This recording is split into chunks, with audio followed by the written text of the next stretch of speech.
hosts. I'm Diane Bortoletto. And I'm Monique Chicato. Let's do it.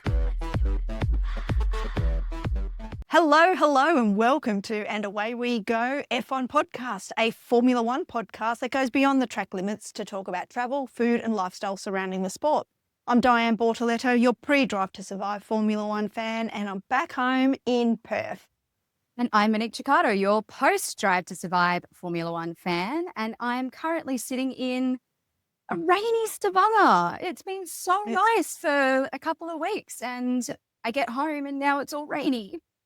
Oh, it's raining here as well. I feel like that Perth and even Margaret River has had an endless summer. Up until 2 weeks ago, I was still swimming in the ocean down south, which is unheard of. And then I had a couple of weeks in Kununurra, right up north in WA for the Ord Valley Muster, which was awesome. And I've come back and the weather's been very mild and now it feels like proper winter has set in. Well, you know, we are in winter, so. Sorry. It just makes me laugh so much now every time someone's like, oh, it's so cold. It's winter in Perth. And I'm like, guys, quiet, because I can guarantee you it's warmer in Perth right now than it is in Stavanger, and it's summer in Stavanger. So, like, let's just... I mean, it's still 21 degrees. Yeah. See? My point proven. It's currently 13 degrees in Stavanger. So, you know, anyway, that's fine. That's fine. It was perfect Formula One watching weather on the weekend. So rain outside, Formula One on the TV, and boy, did we have a race die. My God, the Spanish Grand Prix did not disappoint. Actually, it did a little bit because it was pretty dull up until the end of the race. Besides Kimi Antonelli having a power unit failure midway through the race and having to retire, which I'm glad that was a power unit failure and not a driver error. It's okay. I mean, it's not okay. I mean, Mercedes need to fix their car, but it's... Yeah, that was 2 weeks in a row for Antonelli. 2 weeks in a row he had a power unit failure. So, Mercedes, what are you doing? They've got some gremlin in there somewhere that they need to sort out. Besides that, it was a two-stop race for most drivers. Except Max Verstappen. Yeah, which we will talk about. But just running through the results quickly, Oscar Piastri in the best qualifying we have seen all year, qualifying 0.2 faster than anybody else, which, I mean, let's get this in perspective, 0.2. It's probably... It sounds like nothing. Probably takes us longer to blink, but qualifying by 0.2, which is the biggest margin of the season. So from pole position, Lando Norris was qualified second, Max Verstappen in third, George Russell in fourth, Lewis Hamilton fifth, Kimi Antonelli sixth, Charles Leclerc in seventh, Pierre Gasly eighth, Isaac Hadjar and the Racing Bulls in ninth, and Fernando Alonso qualified in the top 10. I'm going to interrupt this here and just say the only reason that Charles Leclerc was in seventh was because he only did one run in Q3 because he wanted to save his tyres. He wanted a nice new pair of tyres for the race. Leclerc's qualifying position was not representative of his skill or time. He made a strategic decision, exactly right, to save his tyres for the race. After quali, which was a good quali, it was good to watch. The race itself, oh man, look, it is late in Australia. It's late in Perth. It's lights out at 9 p.m, which doesn't sound that late, but by the time you're midway through the race, it's 10 or 11. So I did have a little cat nap on the couch midway through the race and woke up and thought, no, nothing really has changed a whole lot. And then heard Crofty's voice go up and yes, absolutely. The end of the race was the most exciting Formula One action pretty much we've seen all year. I think so too. I mean, the race is on a normal time for me. Lights out is at 3 p.m. But I still napped during the race again because it was just not very exciting. No, the opening few laps, that was exciting. It's always exciting when they're coming off the grid and going hell for leather for the first corner. Like, that's always exciting because people are side by side, people are trying to overtake. Yeah. That was great. But then when they're always the best, Yeah. When they fell into the rhythm of things, it was snooze fest. Obviously, Antonelli, DNF. he had, I think it was lap 55 in my notes. Yes, lap 55 of a 66 lap race. He had an engine failure, which then brought out the full safety car, which then caused a chain reaction of pit stops to pit and change tires. Last, Max Verstappen was the only one on a 3-stop strategy. Well, the only one in the kind of top 10 that was on a 3-stop strategy, and he was making it work. I mean, he was racing up in third. He was sitting behind Norris for most of the race. But because he'd chosen the 3-stop strategy, by the time the safety car came out, all he had left was hards. He went on to hard tyres, which that did not suit that circuit at all. No one else used hard tyres through the whole race. He was the only one, and he almost had an off when the safety car. So the safety car was probably had a couple laps longer than what we would have expected because the back markers had to get unlapped. So we had to wait for that. And then when they got started again, on those hards, you saw Max almost have that off. That could have been, he did really well to hang on to it. And then a little nudge with Charles Leclerc, which was probably Charles' fault. I'm going to say racing incident. incidents. It was a racing incident. Like it was. Yeah, it was little. And then with George Russell, his best mate, wow. I mean, everyone would have seen this by now. You would have seen clips on social media of that by now. Max was told to give the place back to George when really he didn't need to. And the FIA has come out and said in their statement that we wouldn't have made Max give that position back. So Max was, he was angry from hard tyres. He was angry from having that near off where I think he thought that he'd been rammed by somebody or something. He did. I think it was saying, Charles hit me, he's hit me, when he hadn't. And then they had that little nudge side by side moments later. And then they thought that he'd gained a track position, gone off and gained a track position, which in fact he hadn't. So his race engineer had told him to give the place back to George. Max was fuming by that point, absolutely fuming, and slowed down to give the place back to George. George went to overtake him around a corner, and then Max sped up and crashed into him. And it was 100% intentional. And I just love that this week we had Nico Rosberg on the Sky feed commentating. Yes, I didn't, but yes, continue on. And what I really love about Nico Rosberg, because he's a recent Formula One world champion as well, he can give a lot of great insight. But he's also not Team Lando, like all the other British commentators are on the Sky feed. I have something to say about that in a second, actually, but continue on. Oh, go on. I never really noticed it with the commentators on F1 TV until this week when they had the restart and they were banging on about Lando's chances and how if, Piastri makes a mistake, it could be Lando and Lando this and Lando that. And I was like, guys, Piastri's out in front. Can't you talk about how wonderfully he's doing? Exactly. It was just, so I did notice it this week. Yeah. It's infuriating to hear that bias from the commentators. We're biased, but we're podcasters. We can be biased. They're commentating around the world, but Nico Rosberg came out and he said that should have been a black flag. That was intentional. That's dangerous. About Max's intentional crashing into George Russell. And then in the post-race interviews, Max was just seething as well. And, the other thing I'm really tired of hearing from commentary is we know what Max is like. I don't care what Max is like. Rein in your anger. Stop being a petulant, bratty, spoiled, entitled, dangerous driver and play by the rules like everybody else. Yeah. It's one thing to be angry and to have emotion and to show emotion and to verbalize that. That's fine. We all have emotion. We love the passion. We as viewers, we love seeing that, right? Absolutely. But as soon as that boils over into physical anger, which I'm going to call his intentional crashing into George as physical anger, because it was a physical action. That's when, that's it. No, naughty, slap the hand away. Bad. We don't do that because that that can cause serious repercussions. Words, yeah, they hurt, whatever. You get over it. Whatever that's that. Yeah.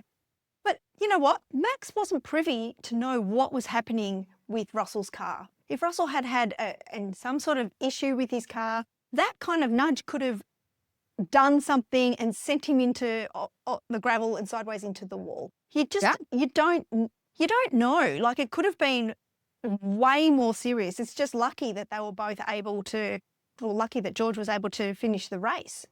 Without any damage. As a result, he could have taken him out and ruined his whole race.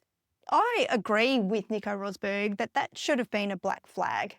And a black flag means immediate disqualification, go straight to the pits, do not pass go, do not collect $200, get off the track, you're out. And that's what I think should have happened. There is no place for intentional accidents in Formula One. It's unsportsmanlike, and Max Verstappen is the epitome for not being a sportsman when it comes to Formula One. Anything that he thinks is an injustice to him, and you could hear him on the radio too, because he knew he was on hard tyres and he knew he was going to have a hard time of it. The number of things he was radioing in, trying to get other drivers in trouble or to get penalties. And it all came and bit him in the bum because he intentionally crashed into George Russell. If he had just given that place back, even if it wasn't right, then he potentially could have overtaken George again. Or if he had just given that place back, he would have got 5th position. But because he was being a petulant child, he got a 10-second penalty, which dropped him down to 10th, which means he only got 1 point, which means this race... No, he's got a 3-point penalty as well.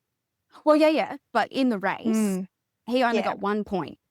He only got 1 point, which means for this race, Red Bull only collected 1 point, which has dropped them 2 spots down the Constructors' Championship. Well, it's dropped him to 4th in the Constructors' Championship. Like you said, he ended up with a 3-point penalty on his driver's license, which means he now has 11 points out of the possible 12. And as soon as he hit 12, it's an immediate disqualification for the next race. So when's that going to happen? I have a question for you about this. Because it was Max and George, are we going to see a repeat of the end of 2024's beef? What do you reckon? I think this beef is continuing on from 2024. Like, I think Max and George have just never, ever made up. I think they hate each other. And there's a fierce rivalry there. I think George plays it cool. I think George on the outside, but I think deep down he's got massive issues with Max. And Max has just got issues with anybody that doesn't do what he wants his way. I think Max is probably quicker to forgive people as well and forget and move on. He's just hot-headed. Yeah, he's really hot-headed, yeah. And to me, George is a bit more cool, calm on the exterior, but seething on the inside, and one that I reckon would hold a grudge. That's what I reckon. Which I almost think is worse, to be honest. Yeah. But I feel like Max is definitely, he doesn't like anyone that doesn't do things the way that he wants it, or if things don't go his way, he's going to get angry. But I also think when he's on your side, he is a fierce ally of yours. Because the things that he's said about some of the other drivers who aren't in the greatest positions or are really trying really hard, he's got their backs. And he, except for when he said that, Yuki needs to find his own place in the team or whatever it was, where he wasn't going to help Yuki. But I do think that, he's not all bad. It's just when he does things like this that you're like, oh, come on. Ready, but you're right. He's not all bad, but his bad is really bad. It's at the very end of the spectrum. I still remember when his car, I think it was in 2021 or might have been 2022, his car went over the top of Lewis Hamilton's car. His tyre actually hit Lewis Hamilton's helmet and could have been a total disaster. He got out of his car fuming, having a go, checking. Lewis, oh my God, are you okay? My car flew over the top of you. It could have killed you. Yeah. Just walked off. Didn't even, and that vision is always in my head when I think of how Max Verstappen behaves when it comes to being Injustice. a good sport. Is just not. And we Yeah. know where he's come from. We know what stock he's come from. And it's still not an excuse. It really isn't. Yeah, I agree. I think, I mean, that was the biggest Massive. news, I think, of the race. There's more news though. Oh, well, yes, Oscar Piastri won. So, like, that's fabulous news. Exactly. And yes, I was screaming at the television. I was so excited for him because after Monaco, Yeah. it wasn't his finest race. And Monaco is obviously notoriously hard to end up in any other position other than what you qualified in. I was very sad for him because Lando Norris, he annoys me so much when he is not winning the race and he thinks that he can win. He's on the radio like, I'm faster than him. Can we pit Yeah. now? You know, like he wants to undercut. He wants to overcut his own teammate. I'm like, you just sounds like a royal a-hole. And that's sneaky and cheeky. And I don't like that. Be a good racer. Don't sit there and be like, oh, I can win if I undercut him. No. Speaking of cheeky, Lando got provisional pole during quali because he got a toe from Oscar. He snuck in. Talk about cheeky. Yep. Sorry. So I probably wouldn't dislike Lando so much if there wasn't this massive bias towards him in the commentary that we're always hearing here in Australia, which just really turns me off. Like it makes me, it's really off-putting, especially since he's the teammate of our beloved Australian Oscar Piastri.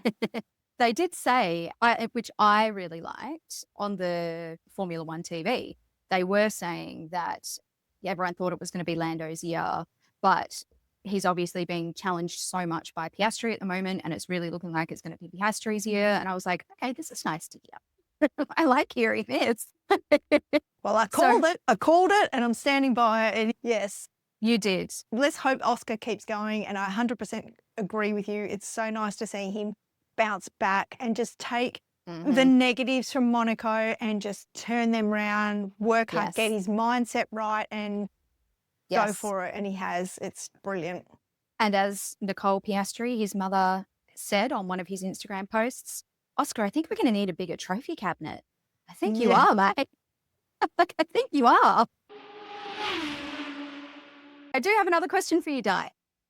Ooh. Another question. Okay. Because we saw Hamilton qualify in 5th, and then Leclerc was obviously in 7th because he had chosen tyre strategy over track position. Leclerc in the opening lap, he came up and overtook, I think he made 2 overtakes in the first lap. He had a really, really good start. So he ended up directly behind Hamilton. And for laps, he was stuck behind Hamilton. And you could see him testing Hamilton. And he was, bless Leclerc, he didn't want to race Hamilton and cause any issues there or cause a crash or, wear out his tyres unnecessarily. But when they got into corners, he was right up Hamilton's butt. And I think that was him sending a message to his team to say, come on, team orders, swap over. But it wasn't happening for quite a few laps.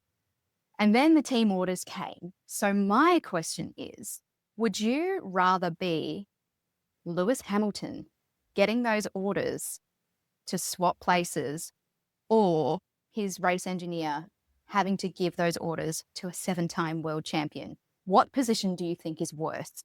I mean, what do you want, the frying pan or the fire? I think I would rather be Lewis Hamilton.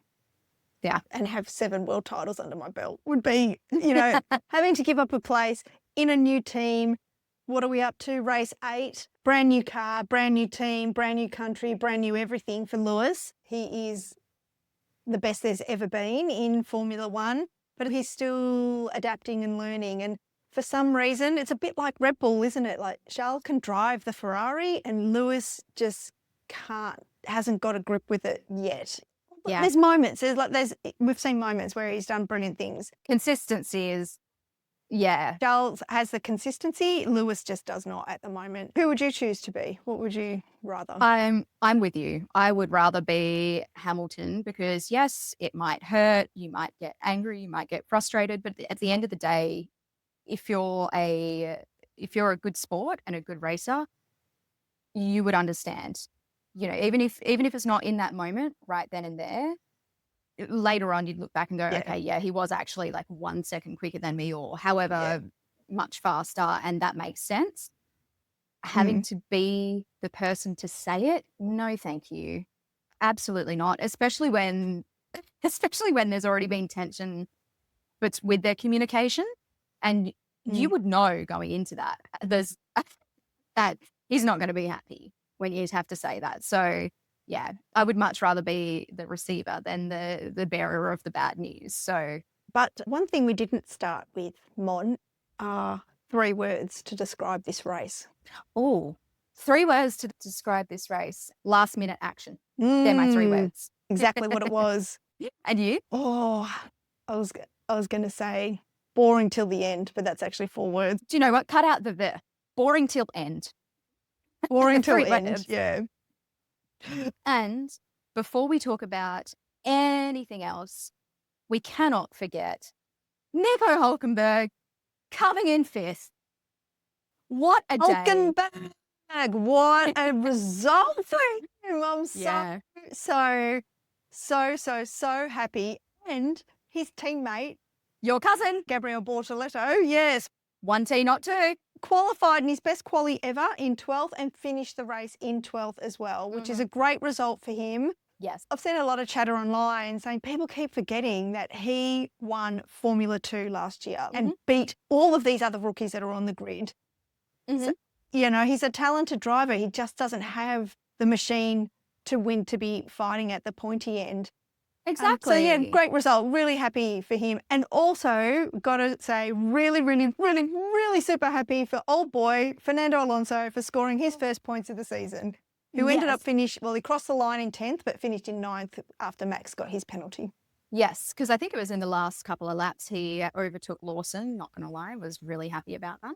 Yeah, I was cheering for that as well, yeah. That's really awful to say because I never want anyone to do bad, but we've discussed this before, and when you come in so hot-headed and thinking you're the best, you're kind of going to get a little bit of resistance. Bit of tall poppy syndrome happening with Liam Lawson. I mean, he did come in all hot and arrogant, and even last year when he had those races replacing Daniel Ricciardo, he really annoyed some of the greats on like world champions like Fernando Alonso he had beef with and coming out with statements, I'm not here to make friends. He really didn't do himself any favours to be high up on the likability chart. He just hasn't. Even though he's a neighbour of ours in New Zealand, I was very happy to see Alonso pass him on the track. Lawson can just keep eating humble pie as far as I'm concerned. I think so, and especially because in this particular race, Lawson was just so aggressive. He was driving aggressively and awfully. He took some late lunges on people, and he caused all that issue when when Norris and Verstappen were coming through to lap him. Lawson thought he was going to get the overtake on Behrman, and he ignored the blue flag trying to get the overtake on Behrman, which then caused like a 3-into-1 kind of position with Norris and Verstappen trying to come through, but Lawson trying to overtake Behrman, and that was dirty. That was him thinking about himself only. Just let them through and then have your business. I wasn't very impressed with him this week, or any week, but whatever. I was going to say this week. Also, I would like to mention Franco Colapinto as well. Who's Franco Colapinto? Like, he was... Exactly. He's been very quiet. He qualified dead last. He finished in 15th. There were 2 DNFs. He finished ahead of Esteban Ocon and Oliver Behrman. He's really not getting the results on the board that Alpine had hung their hat on when they kicked out Jack Doohan after 6 races. And I hold beef with this, not just because Doohan is Australian. Obviously, I hold beef because of that, but because Flavio Briatore says one thing when it comes to Jack Doohan, but then when it comes to Colapinto, he's completely contradicting himself. So he has said, this just makes me so angry. He's said the race in Monaco is such an outlier that we don't count that as a race. And then the race before that was his first race in the seat. These were his first races, so we don't count those. He's had 3 races. Jack only got, if we don't count his race at the very end of 2024 last year because he was just in the seat. Like, let's not count that. They only gave Jack 5 races. So that technically, that means Colapinto has another 2 races to show what he's got, which right now hasn't been very good at all. The thing is that this has never been about driver talent. This is about money. It's about money. We're talking about Flavio here. It's about money. End of the story. So Colapinto's got the money. Colapinto's going to stay in the seat. And I hate to say it, and I hate to see it, and I don't agree with it. And I think it should be Jack's seat. Yeah. I think that's just, I just believe that that's the underlying reason for all of it is money. Oh, absolutely. Like you said, it's Flavio Briatore. He doesn't care. He does not care about rules, talent. He doesn't care about anything. I didn't see the interviews or the press interviews that he did, but I read about the press interviews that he did, and he completely shut down any single question that they had. He was like, I don't want to talk about this. Like, he was just being so arrogant and rude, and he just does not care. He does not care. And my issue with all of this is that it's about the money. And he completely tries to cover that up by using every other excuse under the sun. Yeah. Like, oh, you know, the races were just, he's only just got in the seat. Oh, Monaco's an outlier. Like, that doesn't count. No. Say it for what it is. You don't care about his talent. You care about the fact that he's bringing money. Say it as it is. You're Italian. That's what they do. Yeah, I know. He's a piece of work. So anyway, if by some miracle Jack Doohan or anyone from Jack Doohan's family is listening to this podcast, that we feel you. We really don't agree with this. Good luck. Let's hope that something bigger, better comes along. Like a replacement for Flavio. How is he still in the sport? Jesus. Oh, should we talk about Barcelona maybe? Been to Barcelona 4 times. Oh, nice. Yeah, quite a few times. Yeah, I really like it as a city. How about you? Have you been? I went for about half a day before a recent cruise, and I was in, I don't know, they put me up in some weird section of Barcelona that was so far away from everything. And if I wanted to go and look at any of the sites, I had to get a 20-minute Uber out there and then come back to the hotel and then take a 15-minute Uber to the cruise port, which just wasn't going to work with my luggage and all of that sort of stuff. But before we talk about luggage. Shush. Monique does not travel light, for anybody listening. She just, yes, not minimalist, maximalist, and totally fine. But yes, traipsing luggage around places is difficult when you're a maximalist. I was going to say, I did actually see La Sagrada Familia. I hope I said that right. Yes, I did actually see that, and I saw it from the plane, which was incredible. So hot tip. Yeah. This is if the planes all fly in the same direction every single day. But hot tip. Window seat, yeah. Window seat, right-hand side of the plane. I think standing in front of it, you would obviously understand the grandeur and the size and the work that must have gone into this thing, right? Yeah, they're still building it, right? Yeah. But you can see this from the air, which makes it even more incredible to think just how, and like it towers above everything else around it. So to see that, I think really, really puts into perspective just how incredible this building is. I think that is the #1 tourist attraction of Barcelona.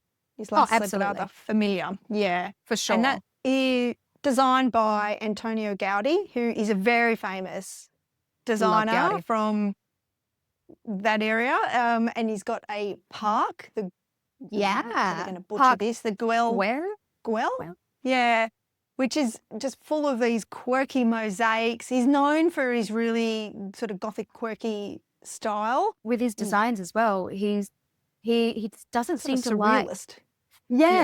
He doesn't like straight edges. His works look like they could have been drawn for a cartoon. Like they look really otherworldly. Yeah, it's very distinctive as well, his work. So as soon as you see a Gaudi piece, then or building or architecture or park, then sculpture, then it's very easy to pick his other works. The park is a really must visit. It's absolutely just heaving with tourists. all the time.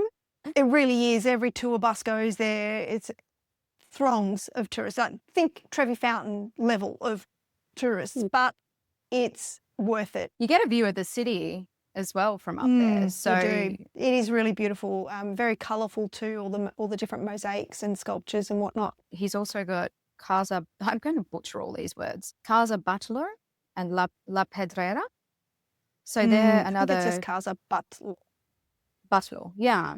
So they're another two of his kind of famous architectural works, which again are very curvaceous, very cartoon-like, almost looks like, do you know what, that kind of reminds me of the Flintstones? Just like, Yeah. I was thinking Smurfs, like that's, oh yeah. the Smurf cartoons is kind of what, just with kind of like these rounded sort of roofs and the curves and yeah. And is there anywhere else that you would recommend people to go? Yeah. I've not seen much of it, so go, hit me with it. Where should I Yes. go? All right. Well, you definitely need to hang on very tightly to your wallets and handbags, but go down La Rambla, which is the main drag of Barcelona. It's got a really big median strip, a pedestrianised median strip. Lots of street artists there, lots of mime artists, places where you can buy flowers, places you can sit and have coffee. But yeah, very busy, and you just need to be careful of your belongings there. And also on La Rambla is one of the best markets I've ever been into. I love. But that is like a proper market with deli stands and cheese stands and seafood stands and all the different Spanish foods, all the Spanish small goods and yeah. Last time I was there, I actually went to Pablo Picasso's house, which is now a bar. So you can go there and have a drink. I don't think we ate. We might have eaten. Can't remember. I would also say don't eat around La Rambla unless you're buying food from the market, because that's amazing, the market. But go outside of that area. It's really touristy, that area. Go outside that area and try to go to places where there's only Spanish-speaking people in there. Make sure you go somewhere where they don't have the menus in English. If anyone's really interested in the food in Barcelona or the food in Spain in general, one of our, we'll call him a colleague because he's a travel writer, he actually runs food tours through Spain. It's one of his favourite places. So Ben Brownwater. He's there now. Yeah. He is. He is in Spain right now. He's been there so many times. So he kind of knows what he's talking about. And if you follow him on social media and watch his stories, the food that he and his partner cook at home, oh my gosh, the most incredible food. So you know that he's going to choose some good places to go. So if you're kind of not sure where to go for food, or you're very interested in traveling Spain and eating lots, give him a follow, check out what he does. And it's worth noting that Barcelona is the capital of Catalonia, which is a region of Spain, and they very much see themselves as separate to the rest of Spain. It's very much the personality of Catalonia there. So in Catalonia, they have their own language, they have their own flag. They've tried several times to become independent unsuccessfully from Spain. So yes, you will hear people say they're from Catalonia rather than them saying, I'm from Spain. But Barcelona is a great place to visit for any visitor. It's been tricky lately because over-tourism is a big issue, and there's been protests of them saying, tourists go home, and the whole Airbnb phenomenon, which has driven up rents, and there's housing crisis there in Barcelona. So look, it is a tricky one. I don't want to say go to Barcelona, but if you've never been, it is a really great place to go. We finished our discussion on Barcelona on food, so I'm going to keep that rolling because guess what, Di? I cooked this week. Oh, you cooked this week. Well done. What was on the menu at your place? I went for albondingas. Technically, they're part of the whole tapas world, and normally they get made quite small, and albondingas are basically just smoky Spanish meatball. Espen loves well, he's a meat eater. He loves meat and he loves meatballs. And so this is just the perfect recipe. It was actually a recipe from Delicious. I think it was by Matt Preston, of all people. I chose this recipe because A, I knew Espen would love it. B, I actually had time to cook. I'm actually home. I'm not running around like a mad woman trying to get myself organized for the next trip. And it freezes well. So you can make this recipe. I think it takes a little bit of time because the basis of the flavor is really cooked down caramelized onion.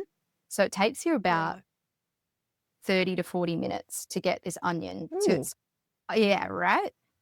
You cook this onion down so much, but it adds so much flavor to the meatballs themselves. But once you've done that, it really only, I think altogether the recipe might take an hour and a half to do. But once you've made all the meatballs, we're going to eat it again tonight. And then I've got another meal for 2 in the freezer and a singular meal in the freezer. It was a good recipe. What?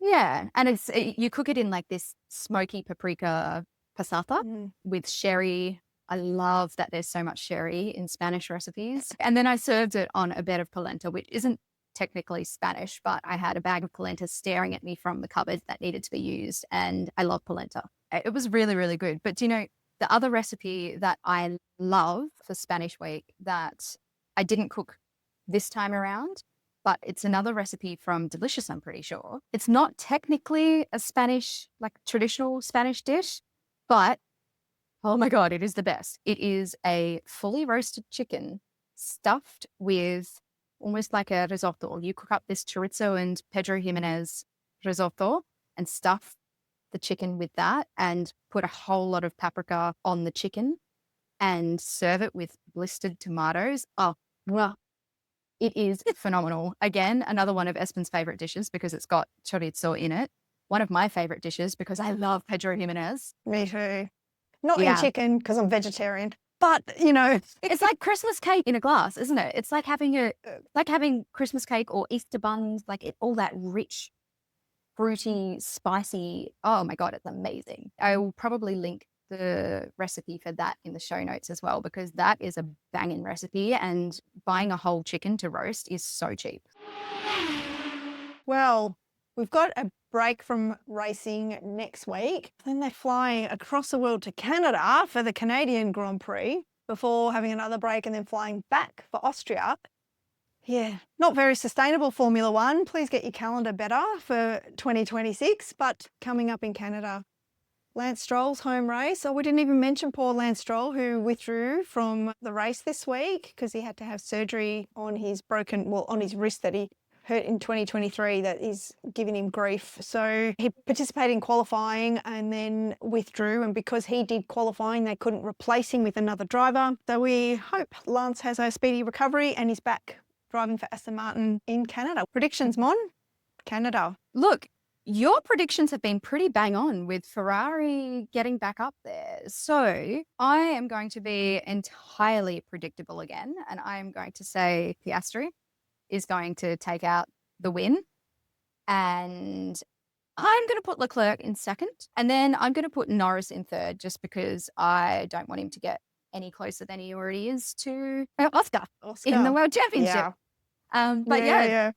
Obviously Ferrari have done quite well the last 2 weeks. So I'm going to give them a shot. And yours? Well, Piastri, of course. I think he's on fire. It's his year. Yeah, on fire. It's his year. He's just, everything's just working well for him. And when it's not working well, he comes back and it works well. So I'm going for Oscar again. Oh, I should have thought about this before asking you, actually.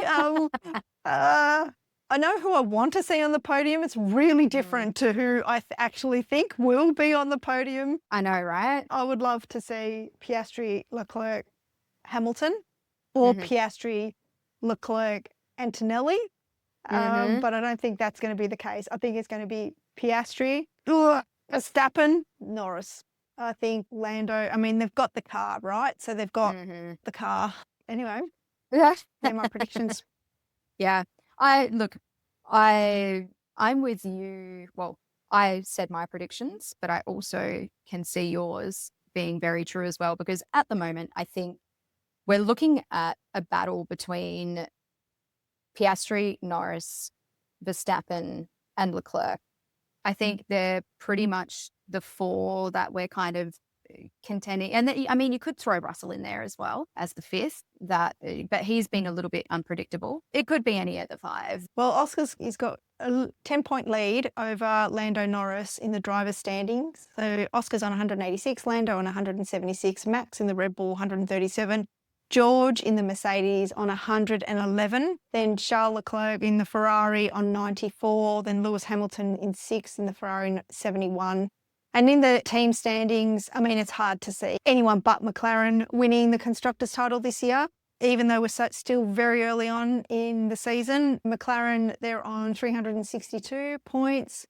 And then, not quite 200 points behind, but nearly, is Ferrari on 165. Then Mercedes, just 6 points behind on 159. Then Red Bull on 144. And a bit of a gap. In 5th place is Williams on 54 points. So that's the top 5 in the Constructors right now. Thank you so much for listening, guys. If you have enjoyed what you've heard, you can leave us a rating or a comment on any of your favorite podcast listening apps, on YouTube, wherever you want to do it.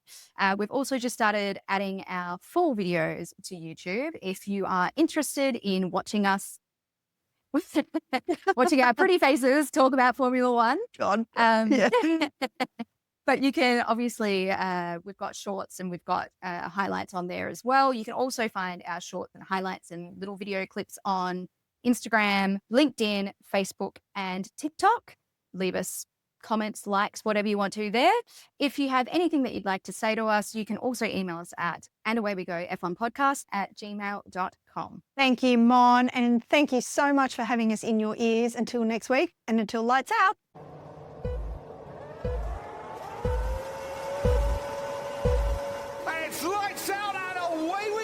And Away We Go podcast is produced by Diane Bortoletto and Monique Ciccato. Let's do it.